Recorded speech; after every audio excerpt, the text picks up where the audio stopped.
E aí, pessoal, tudo bem? Vamos lá, sejam bem-vindos a todos, todas novamente, né? A galera aqui do ao vivo, a galera gravada. Vamos lá. Pessoal, antes de iniciar a nossa aula de hoje, a tela já está sendo espelhada, eu quero dar alguns avisos como é que nós vamos proceder nas próximas semanas. Veja só. Vocês conseguem ver aí o calendário. Então, veja. Seguinte, hoje é dia 4, né, de julho.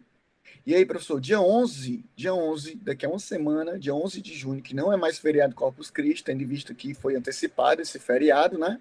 E aí, professor, dia 11 eu vou estar abrindo o prazo da AV3, beleza? Então, você vai ter do dia 11 até o dia 18, do dia 11 até o dia 18 para fazer sua AV3. Aí, uma semana para fazer sua AV3 do jeito que está sendo na AV1, na AV2, então, prazo mais que suficiente, que engloba muito mais do que a primeira e a segunda chamada, né?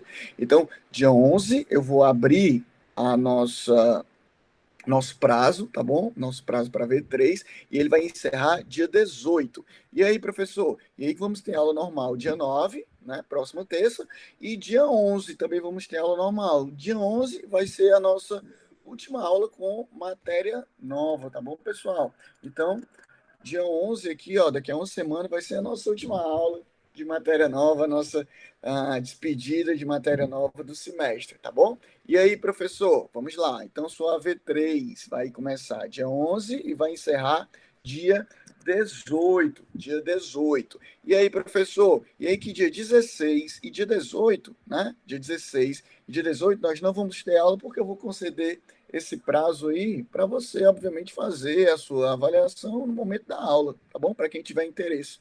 Então, de 16 a 18, nós vamos ter aula. E aí, professor? E aí, eu devo estar postando as notas assim que abrir o sistema, tá? Normalmente, né, o sistema, ele me parece, né, não tenho certeza, me parece que vai abrir aqui em 1º de julho, mas se o sistema abrir antes, eu já estou postando. Então, vamos lá, até dia 9, né, de julho, perdão, até dia 9, 10 de julho, a sua nota deve estar no sistema. Mas lembrando, né, pessoal, à medida que eu vou corrigindo a sua avaliação, que está lá no ambiente de trabalho, eu vou dizendo a sua nota e vou dizendo as considerações, como sempre faço. Se você acessar só V1, só V2, está lá o que você errou e sua nota, né? Então é isso. Dia 11, vou iniciar o prazo da V3, que vai encerrar dia 18. E aí, vamos ter aula normal. Dia 9, vamos ter aula normal. Dia 11, nossa última aula com matéria nova, beleza? Tranquilo isso? Fechou, pessoal? Aí, se obviamente a gente tiver necessidade de retornar depois desse dia 11, eu aviso por vocês por torpedo, mas creio que não, porque nossa matéria foi vista de uma maneira completa, muito boa. Pode ser assim, pessoal? Pode ser assim, se vocês não quiserem, eu tiro. Pode? Sim, com certeza. Tá ótimo, Sim. tá ótimo. Então, pessoal, então estamos acordados. Eu que agradeço, pessoal. Eu que agradeço. Dia 11 a gente chora um pouquinho. Deixa o choro pro dia 11, né? Deixa o choro pro dia 11. Queria que, pô, quem tivesse assistindo essa aula, se fizer aquele esforço, puder estar aqui ao vivo no dia 11. Eu agradeço demais, do fundo do coração, que eu queria dar um derradeiro abraço em vocês do semestre. Sério mesmo. Então, se você está assistindo essa aula gravada, tiver a oportunidade de estar aqui dia 11 ao vivo, pô, sério mesmo, vai ser uma homenagem para mim. Então, se você puder, mas também se não puder, tá tranquilo, a gente se despede depois, né? Tá certo? Então, vamos lá. Pô, nem fale, da hora. Agora a gente só vai se ver lá no 8º semestre. Pô, vai demorar um pouquinho, né? No 8º semestre aí a gente vai se ver. Tá bom? Então é isso. Então vamos lá, pessoal. Vamos iniciar matéria nova. Espelhado a tela. Vocês conseguem enxergar aqui, pessoal, o slide? Tá dando para ver direitinho aqui, gente? Tá dando sim, professor. Pronto, então vamos lá.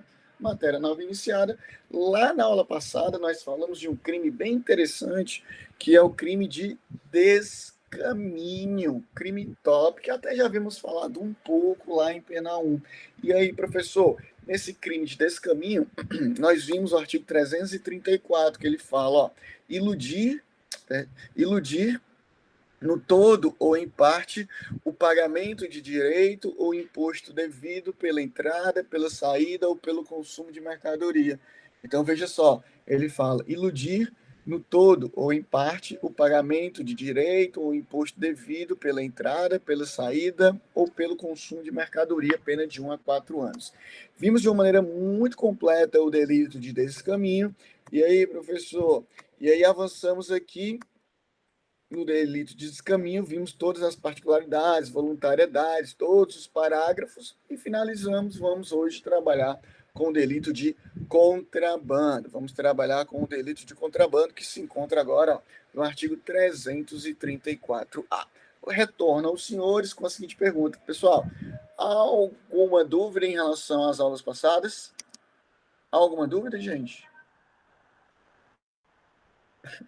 Alguma dúvida? Posso continuar?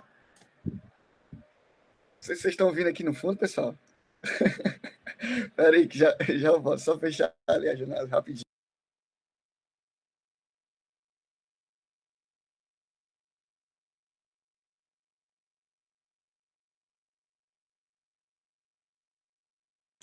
Minha vizinha, acho que eu até falei no vídeo passado para vocês. Minha vizinha é uma senhora, e essa senhorinha, ela mora sozinha. Coitada, ela mora sozinha. Aí sempre os filhos dela vinham visitá-la, sabe?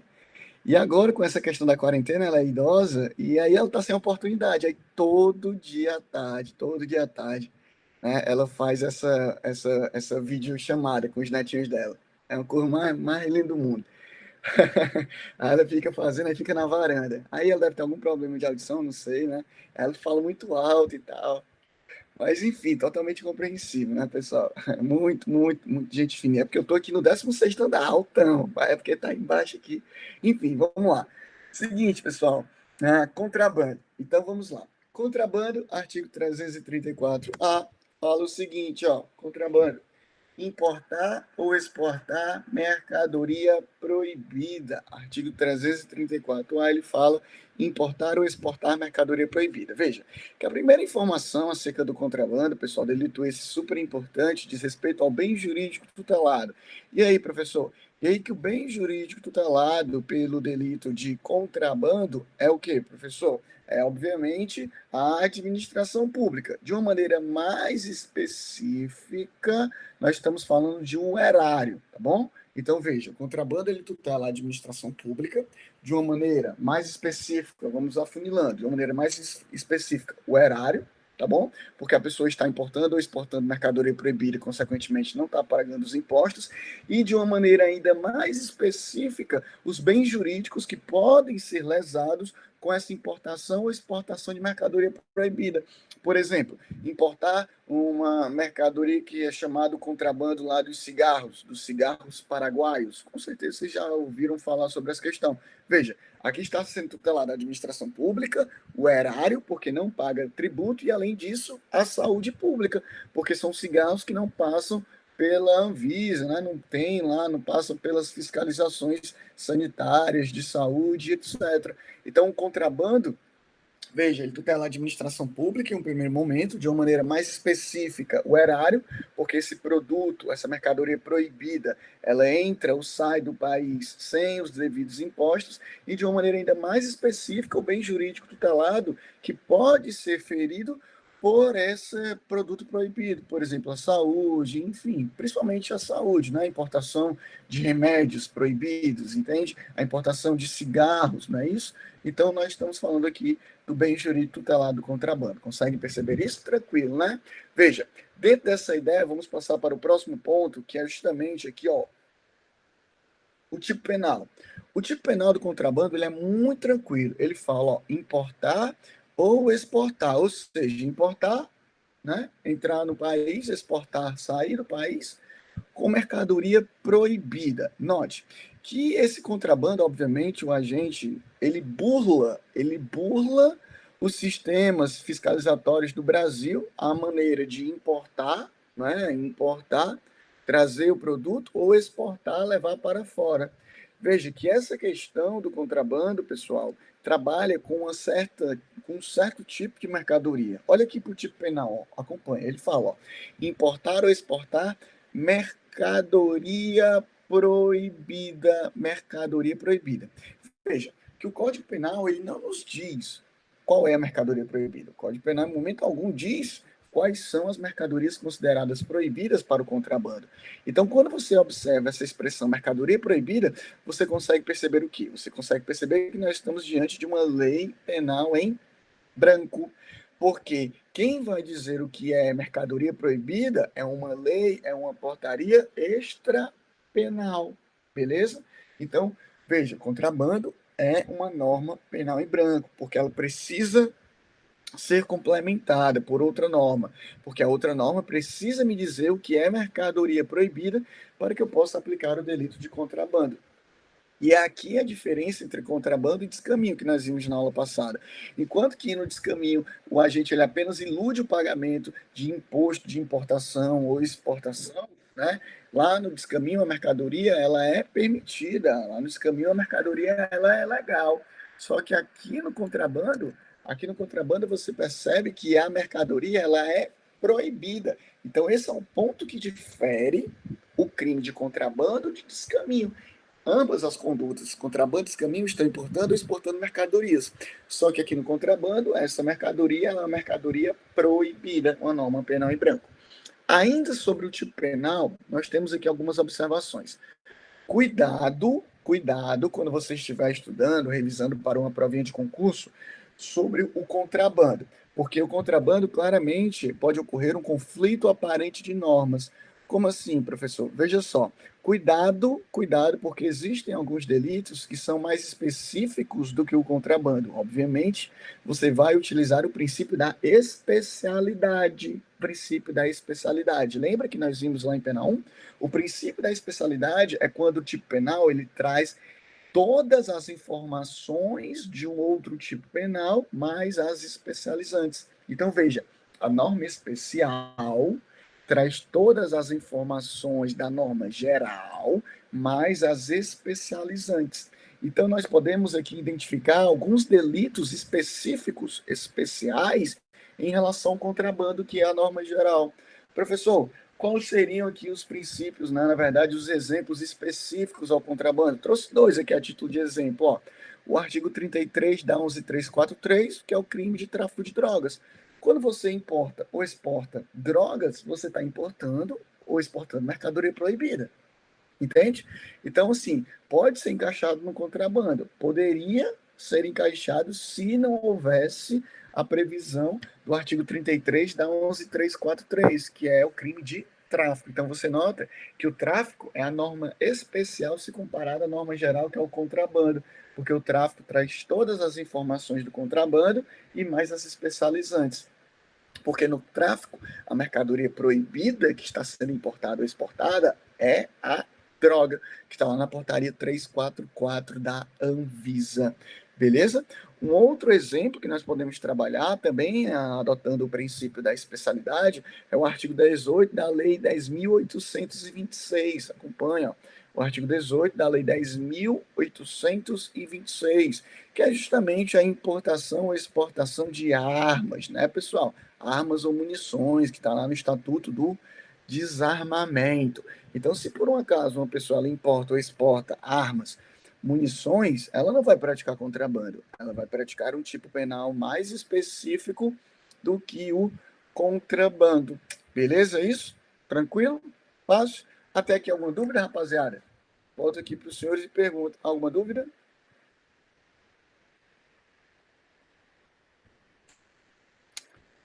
Não? Não? Posso seguir? Beleza. O crime de contrabando era junto ao descaminho, né? Sim, Lohan, como eu havia dito lá na aula passada, o crime de contrabando, ele é assim, ele era já previsto justamente com o descaminho lá no 334. Depois houve o fracionamento. O descaminho ficou no 334 e o contrabando ficou aqui no 334A do Código Penal. Beleza? Próxima observação diz respeito ao princípio da insignificância. Nós até vimos isso lá em Pena 1, quando estava trabalhando o princípio da insignificância. Note que, em relação ao crime de contrabando, os tribunais superiores, tanto o STJ quanto o STF, não admitem a aplicação do princípio da insignificância. Então, no delito de contrabando, os tribunais superiores, tanto o STJ quanto o STF, não vêm aplicando o princípio da insignificância ao delito de contrabando. Por quê? Porque, além de tutelar o erário, está tutelando bens jurídicos secundários, que aquelas mercadorias proibidas podem causar um dano, por exemplo, à saúde. E aí, por exemplo, a pessoa ela compra um cigarro paraguaio que, sei lá, é extremamente tóxico, não passou lá pelas barreiras, né, alfandegárias, nem sanitárias. A pessoa vai fumar. Como é que eu posso dizer que o dano à saúde daquela pessoa é insignificante? Não tem como. Não tem como eu mensurar o dano que um cigarro, né, lá extremamente tóxico, falsificado ou contrabandeado pode causar à saúde daquela pessoa que esteja fumando. Tudo bem? Então, não é possível a aplicação do princípio da insignificância. Isso aí já foi aplicado para quê? Para cigarro. A pessoa estava importando cigarro proibido, sem pagar nenhum valor e, obviamente, em pequena quantidade. Não foi aplicado o princípio da insignificância. E aí, professor, armas de pressão, aquela que a galera gosta, armas de pressão, também, independente do calibre, não se aplica o princípio da insignificância. E aí entra num ponto que é o seguinte: remédios. Veja só, bote isso na sua cabeça. Os tribunais não vêm aplicando o princípio da insignificância ao contrabando. Só que existe um julgado no STJ, em que o STJ, aplicou o princípio da insignificância à importação de um remédio para consumo pessoal. E aí é o único julgado que nós temos com a aplicação do princípio da insignificância ao crime de contrabando. Foi um caso pontual que o STJ aplicou o princípio da insignificância para uma pessoa que estava importando uma pequena quantidade de remédio e era para consumo pessoal. Era um remédio que não era autorizado aqui no Brasil, mas que ela dependia. Entende? Então, salvo essa exceção da importação de remédio para uso pessoal em pequena quantidade em um julgado lá do STJ, via de regra não vem sendo aplicado o princípio da insignificância pelos tribunais superiores. Tudo certo até aqui, gente? Tranquilo? Posso continuar, gente? Pessoal? Ainda estão aí? Posso? Beleza, obrigado. Vocês tinham sumido. Valeu, Leandro. Valeu, Felipe, Dora, Eva, Karen, valeu.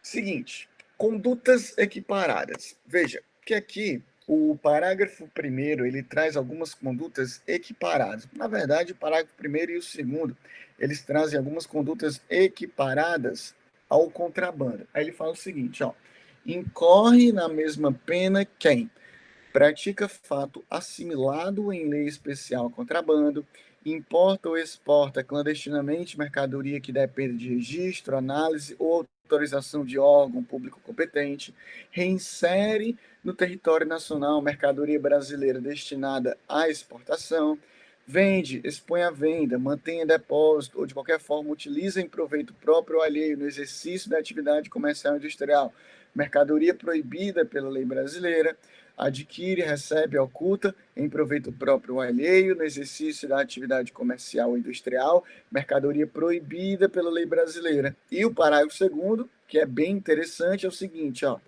também se equipara ao contrabando às atividades comerciais para fins desse artigo qualquer forma de comércio irregular ou clandestino de mercadorias estrangeiras, inclusive exercida em residência. Aqui nós estamos falando lá dos camelôs, né, pessoal? Os camelôs, daqueles comerciantes fundo de quintal, né, a expressão que se utiliza, aqueles comerciantes fundo de quintal, os camelôs. Então, nós estamos falando aqui, tá, pessoal, dessas atividades aí praticadas, né, em residências, inclusive, beleza? Então, aqui é uma boa dica, né? Dê uma olhada com um pouco mais de calma, parágrafo primeiro e segundo, que traz as modalidades equiparadas. É só uma leitura simples, você passa por cima. Próximo ponto, ó, tipo subjetivo. Pessoal, tipo subjetivo aqui nós trabalhamos, obviamente, com elemento volitivo dolo. Então, para que o agente ele possa praticar o contrabando, é necessário, obviamente, que ele possua a intenção, a título de dolo, de importar ou exportar aquela mercadoria proibida. Só que uma das teses mais utilizadas para tentar a absolvição do delito de contrabando é a tese, até coloquei aqui, ó, o erro de proibição. Se encontra lá no Código Penal, na parte geral, né, pessoal? E aí, professor? E aí que veja, o erro de proibição, ele trabalha com aquela questão, né? A pessoa, ela desconhece os limites legais da imputação, né? Então, ela desconhece a lei penal, ela não sabe que está importando coisa, ou mercadoria proibida. Então, uma das principais teses, né, que nós temos aí é o erro de proibição, que está lá no artigo 21 do Código Penal. Beleza isso? Tranquilo? Sujeitos. Sujeito ativo do contrabando, crime comum, pode ser praticado qualquer pessoa pode importar ou exportar mercadoria proibida, não é necessário uma característica especial. E aí, professor, ainda sobre o sujeito ativo, lembra lá da aula passada, nós temos uma observação em relação ao servidor público, mas não é qualquer servidor público. Quanto ao sujeito ativo, nós temos uma observação em relação ao servidor público responsável pela fiscalização. Então, se o servidor público responsável pela fiscalização está lá em conluio, né, com o agente que está importando ou exportando mercadoria, o agente ele responde pelo contrabando 334A e o servidor público, que é o responsável pela fiscalização, ele responde pelo 318. Vimos esse artigo, inclusive, na aula passada. Então, cuidado. Se por um acaso o servidor público, não é qualquer servidor público, tá? Se por um acaso o servidor público, que é o responsável pela fiscalização da mercadoria proibida, da mercadoria, na situação aduaneira, se por um acaso esse servidor público, ele permite que a pessoa ela adentre no território nacional com essa mercadoria proibida, o servidor responde pelo 318, tá bom? E o particular responde pelo artigo 334-A. Então, você nota que nós temos aqui uma clara exceção pluralista à teoria monista, porque, embora ambos estejam praticando o mesmo fato criminoso, vão responder por crimes diversos. Servidor público responsável pela fiscalização 318 e a pessoa que está contrabandeando 334-A. Exceção pluralista à teoria monista. Beleza? Quanto ao sujeito passivo, nós temos aqui, rapaziada, quanto ao sujeito passivo, em um primeiro momento, o Estado, né, isso por meio da administração pública, e de uma maneira secundária, nós podemos também falar, enquanto sujeito passivo, o particular que possa vir a ser prejudicado, né, por essa mercadoria proibida, tá bom? Então, sujeito passivo imediato é o Estado, secundário, o particular, beleza? Volto até os senhores e pergunto: até aqui alguma dúvida, rapaziada? Alguma dúvida? Tudo certo? Por favor. Perguntou aqui, Felipe. Portanto, se for um servidor público qualquer, que não é fiscal, ele só é mais um agente. Exatamente. Muito bem, Felipe. Acho que depois tu entendeu, né? Depois tu colocou top aqui. Exatamente, exatamente. Veja, que se for um servidor público qualquer que esteja contrabandeando e esse servidor público não é responsável pela fiscalização, ele responde pelo contrabando, 334A. O 318 é um crime próprio, é específico do fiscal que é responsável pela fiscalização do contrabando ou descaminho. Muito bem. Consumação e tentativa. Pessoal, claramente, igual o modo lá do delito de descaminho, claramente aqui no contrabando nós temos um crime formal, não é isso, pessoal? Então, o contrabando, ele trabalha com crime formal. Não é necessário, obviamente, o dano ao bem jurídico tutelado, não é isso? Basta passar lá pela fiscalização aduaneira, que, obviamente, vai estar considerado crime, né? Então, repito, crime formal, a tentativa, claramente, ela é possível, e a competência para o julgamento. Note que aqui, a exemplo do delito anterior, a exemplo do descaminho, nós adotamos a súmula 151 do STJ. Então, repito, a exemplo do delito anterior, do descaminho, nós também adotamos para a competência do julgamento a súmula 151 do STJ, súmula 151, 151 do STJ, que diz que a competência para o julgamento do contrabando é do juiz federal do local em que foi apreendido as mercadorias proibidas, beleza? Então, a competência súmula 151 do STJ será de competência do juiz federal do local em que foi apreendido as mercadorias proibidas. Mas, professor, por que é juiz federal? Aí, obviamente, você precisa de um entendimento constitucional. A competência da Justiça Federal, porque está ferindo de forma direta bens relevantes para a União, lá do artigo 109, inciso 4 da Constituição Federal.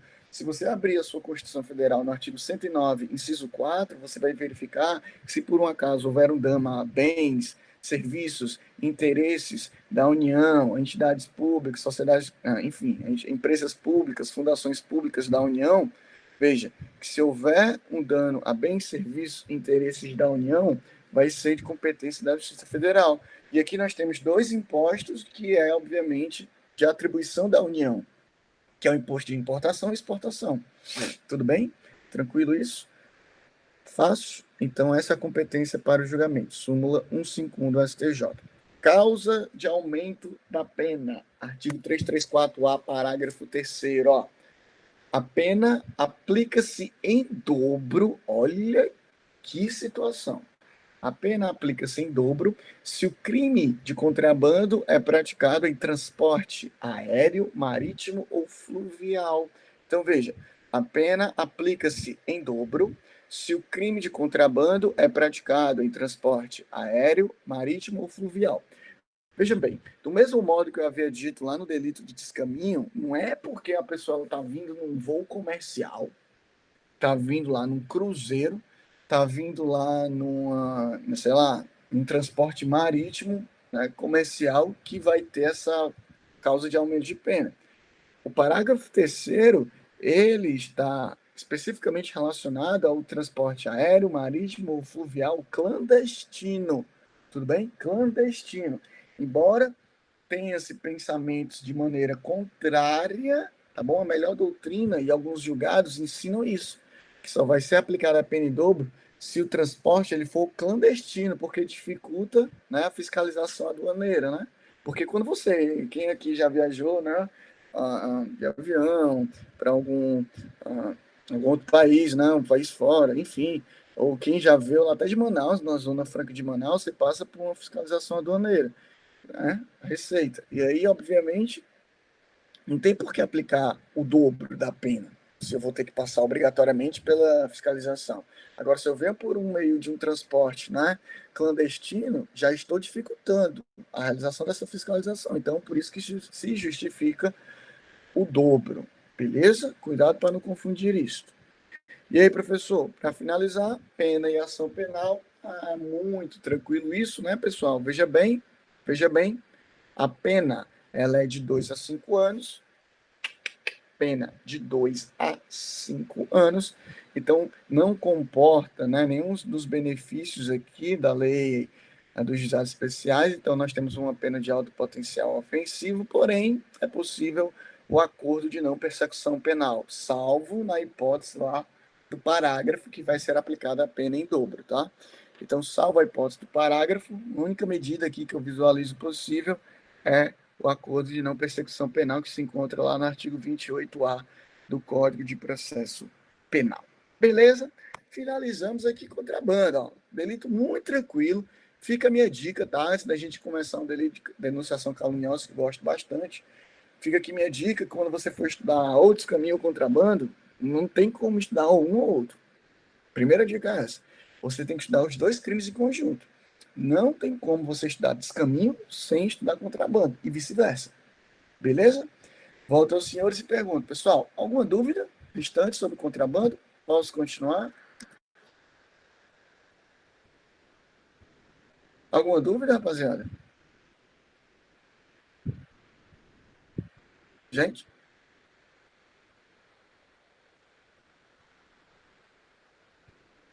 Algo do fala. Tudo certo, professor, porque você tem que ver o chat mais embaixo. Não, tá aqui, ao vivo. Tô vendo aqui. Beleza. Aí a Lohan perguntou aqui. Fábio, por que o NPP não pode ser aplicado para o segundo? Por quê? Porque quebra um dos requisitos da NPP, tá? Fique tranquilo com essa questão da NPP, Lohan, e o pessoal aqui de Penal 3. Não, vocês vão ver a NPP lá em processo penal. Tá no artigo 28A do Código de Processo Penal. Esse caderno que eu estou fazendo é para o futuro, como sempre faço, né? Pra quando você estiver lá nos finalmente da faculdade, você voltar aqui para Penal 3 e fala, caraca, à frente do tempo. Artigo 28A do Código de Processo Penal. Lohana, não vai ser aplicado porque quebra um dos requisitos do CPP. Quebra um dos requisitos básicos para a aplicação do ANPP, que é qual, professor? Um dos requisitos básicos é justamente que a pena mínima seja de até 4 anos, tá? Então, se você aplica a pena em dobro, a pena não vai ser menor do que 4 anos, né? Enfim, tudo bem? Então, é um desses requisitos aí. Mas vá com calma, sem pressa, tá? Se quiser dar uma olhada lá no artigo 28A, eu recomendo, mas sem pressa, beleza? Pessoal, então, já que vocês me permitiram, galera aí do gravado, tá bom? Se tiver alguma dúvida, tranquilão, só me enviar o torpedo, como vocês têm feito, né? E aí, professor, denunciação caluniosa. Pessoal, nós vamos entrar agora um dos crimes mais interessantes, tá? E é um crime muito bom para contra-ataque. É um crime muito bom para o defensor como medida de contra-ataque, porque é um crime, principalmente nessas ondas de fake news aí, né? É um crime meio que absurdo. Você vai ver, denunciação caluniosa, tá? Sempre quando eu falo de fake news, principalmente fake news que envolvem crimes, eu acabo citando, nem que seja por cima, a denunciação caluniosa, 339A. E aí, falar em fake news, né, pessoal? Fica esperto, né? Na terça-feira, dia 9, vai ter uma live aí, né? Vai ter uma live nossa, tá? Então, fiquem espertos aí às 8 horas da noite. Beleza? Vamos lá. Seguinte, denunciação caluniosa. Live sobre fake news aí do STF. Vai ser top. E aí, artigo 339. Vamos lá. Dar causa, artigo 339, ó. Dar causa à instauração de investigação policial, de processo judicial, instauração de investigação administrativa, inquérito civil ou ação de improbidade administrativa contra alguém, imputando-lhe crime de que o sabe inocente. Olha que crime louco. Por isso que ele serve como contra-ataque. Vamos ler novamente, ó. Dar causa à instauração de investigação policial, processo judicial, instauração de investigação administrativa, inquérito civil ou ação de probidade administrativa contra alguém, imputando-lhe crime de que o sabe inocente. Então, pessoal, veja que aqui a denunciação caluniosa ela também é conhecida como calúnia qualificada. É uma outra nomenclatura, tá? Pouco conhecida, mas vai que cai na sua prova. Uma outra nomenclatura é a chamada calúnia qualificada. Veja, para você entender melhor esse crime, antes da gente dar o tipo objetivo, você tem que verificar o bem jurídico tutelado. O bem jurídico tutelado pela denunciação caluniosa são dois. O primeiro bem jurídico tutelado é a administração da justiça.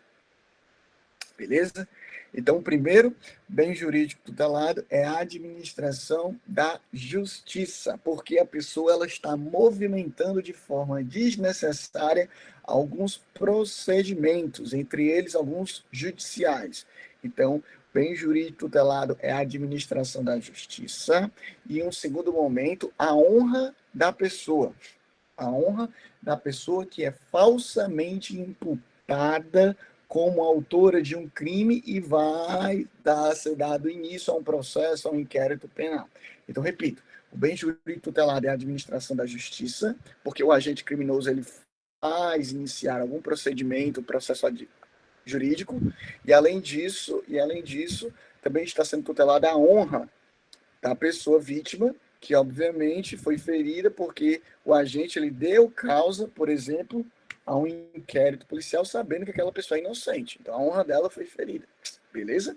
Veja, pessoal, que dentro dessa questão, vamos estudar agora a conduta de uma maneira mais específica. Ó, vai vendo. Dar causa, ele começa, dar causa, dar causa. Então, veja, aqui o núcleo, o verbo do tipo ação nuclear é dar causa. Nesse sentido, essa expressão dar causa pode ser de forma direta ou de forma indireta. Então, o agente de forma indireta ou por meio de interposta pessoa, ele dá causa, ele dá início, né, à instauração de investigação policial. Veja, que aqui ele dá início à instauração de investigação policial, né, comumente chamado de inquérito. Então, a pessoa vai lá e diz que uma outra pessoa cometeu o crime, e essa pessoa, ele sabe que é inocente, mesmo assim, ele vai lá e dá início à instauração de um inquérito policial. Olha que crime bárbaro, que crime bárbaro. Porque nós sabemos hoje, né, pessoal, com a rapidez que nós temos das notícias, não tem um parâmetro, mas muitas dessas notícias são fake news, né? É aquela, o F para minha vida. Se você ouviu falar de algo, você não sabe. Se você não presenciou, você também não sabe. Entende? Então tem muita gente que acaba espalhando fake news, né? Acaba espalhando aí condutas criminosas que supostamente foram praticadas por outras pessoas, que obviamente são falsas. E esse crime precisa do elemento volitivo que eu sei que a pessoa é inocente. Eu sei que a pessoa é inocente. E mesmo assim eu dou início à instauração de um inquérito policial. Tá bom? Então, o agente criminoso ele vai lá e dar início da instauração de investigação policial. Veja, que aqui uma doutrina afirma que para configurar o crime é necessário que o inquérito seja iniciado. Só que para uma melhor doutrina, que é a mais atual, na qual eu me filio, para uma melhor doutrina, na minha opinião, tá? Não é necessário que haja a formalização do inquérito policial. Basta a comunicação do crime para a autoridade policial e aquela autoridade policial, de algum modo, dê início às investigações, nem que seja de maneira informal. Beleza? Então, na minha opinião, não é necessária a formalização do inquérito policial para constituir esse crime. É necessário, basta que a autoridade policial seja informada dessa infração penal e aí ela dá início à investigação, mesmo que seja de maneira informal. Beleza? Então, ó, dar causa à instauração de investigação policial, dar causa também a processo judicial. Então, se uma pessoa sabe que a outra é inocente, ou a gente sabe que a outra pessoa é inocente, e dá causa ao início de um processo judicial, também incorre denunciação caluniosa. Lembrando que esse processo judicial da qual se refere o 339 é apenas processo penal, apenas processo judicial penal, não civil. Também comete o crime de denunciação caluniosa quando o agente, mesmo sabendo que a pessoa é inocente, dá início à instauração de investigação administrativa. Investigação administrativa é aquela investigação interna em órgãos públicos que vão apurar a prática de faltas cometidas pelos servidores. Além de ser crime, né, obviamente, vai dar início a uma investigação administrativa. Beleza? Também pratica denunciação caluniosa, quem dá início a inquérito civil. Inquérito civil você ainda não viu ainda, você vai ver lá em Constitucional 3. Inquérito civil é como se fosse um procedimento investigatório de uma ação civil pública. Ação civil pública, rapidamente, é uma ação de titularidade, né, do Ministério Público, na qual ele entra com essa ação para tutelar direitos difusos e coletivos individuais. Tá bom? Por exemplo, o meio ambiente. Então, a pessoa vai lá e dá início a inquérito civil. Ou a ação de improbidade administrativa. Agora, olha a observação. Ou seja, a pessoa ela dá início a qualquer um desses procedimentos, a qualquer um desse processo, contra alguém, agora, ó, contra alguém, imputando-lhe crime de que o sabe inocente. Então, para incorrer em denunciação caluniosa, a pessoa sabe que aquele terceiro não cometeu o crime e mesmo assim dá início à investigação, a processo, à investigação administrativa, a inquérito civil, à improbidade administrativa. Então dá início a esses procedimentos mesmo sabendo que aquela pessoa é inocente. Por isso que eu digo que é um belo de um contra-ataque, porque em alguns casos, né, pessoal, alguns casos verifica-se que às vezes por uma questão pessoal, um motivo passional, a pessoa está com raiva, né, como a gente chama popularmente abuso daquela outra pessoa e pratica essas condutas, né, a fim de manchar a honra daquela pessoa. Não, aquela pessoa praticou crime X, aí isso dá início a uma investigação. Se realmente for falso, denunciação caluniosa, tá bom? Por isso que é um excelente crime de contra-ataque, tá beleza? Pergunta, em relação ao caput, alguma dúvida, pessoal? Só essa investigação administrativa é só contra servidor público? A investigação administrativa é interna corporis, tá? Interna corporis. Lembrando que a conduta desse servidor também precisa ser crime. Por exemplo, corrupção. Entende? Beleza? Alguma dúvida, pessoal?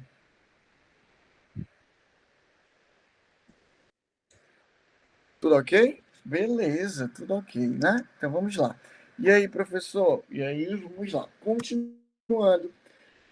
Denunciação caluniosa. Lembra? Denunciação caluniosa. Vamos lá. Nós temos a denunciação caluniosa contra os mortos. É a pergunta. Será que existe a denunciação caluniosa contra os mortos? Pessoal, não. Diferente da calúnia, diferente lá do crime contra a honra, calúnia, em que é possível calúnia contra os mortos, aqui não é possível denunciação caluniosa contra os mortos, beleza? Não é possível denunciação caluniosa contra os mortos. Não é possível. E aí, professor? Sujeitos. Sujeito ativo, crime comum. Qualquer pessoa pode praticar denunciação caluniosa. Sujeito passivo.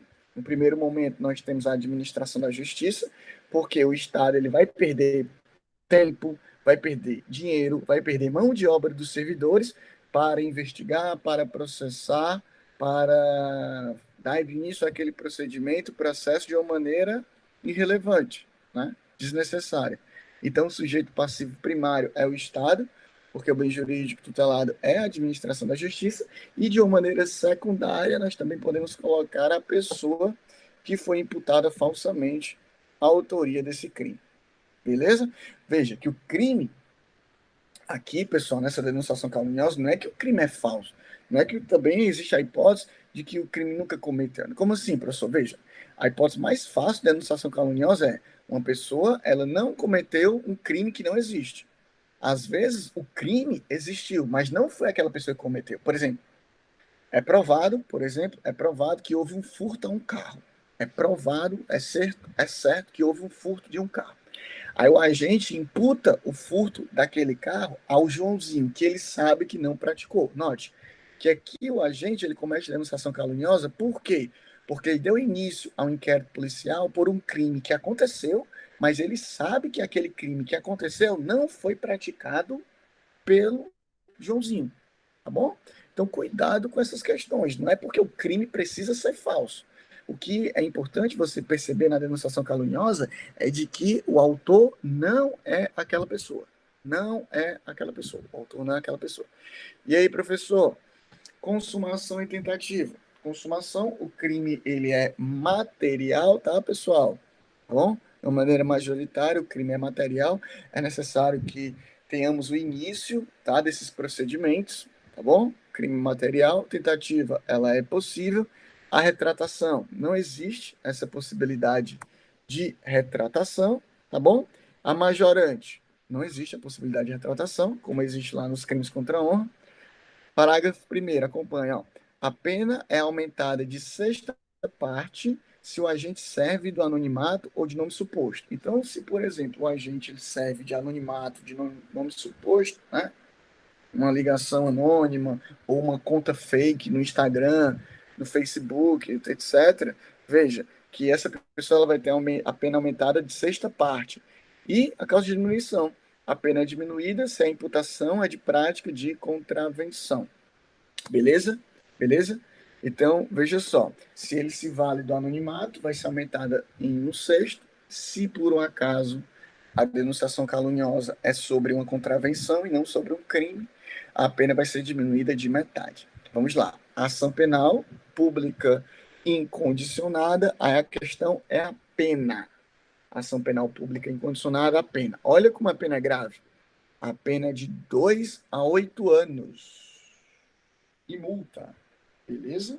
Pena de alto potencial ofensivo. Pena de 2 a 8 anos e multa. E multa. Tá bom? Se por um acaso for aplicada a caso de diminuição, né, diminuído da sexta parte, a depender da pena, pode ser aplicado suspensão condicional do processo, tá bom? Beleza? Então, ação penal pública incondicionada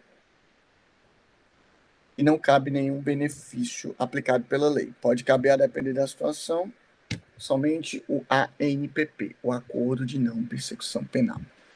Pessoal, é esse o delito de denunciação caluniosa. Muito importante, o delito super atual, como você pode ter notado, né? Porque aí que a galera tá brincando de fake news não é brincadeira, não tá no gibi, né? Não tá no gibi. A galera pensa que a internet é a terra sem lei, né? Mas muito pelo contrário.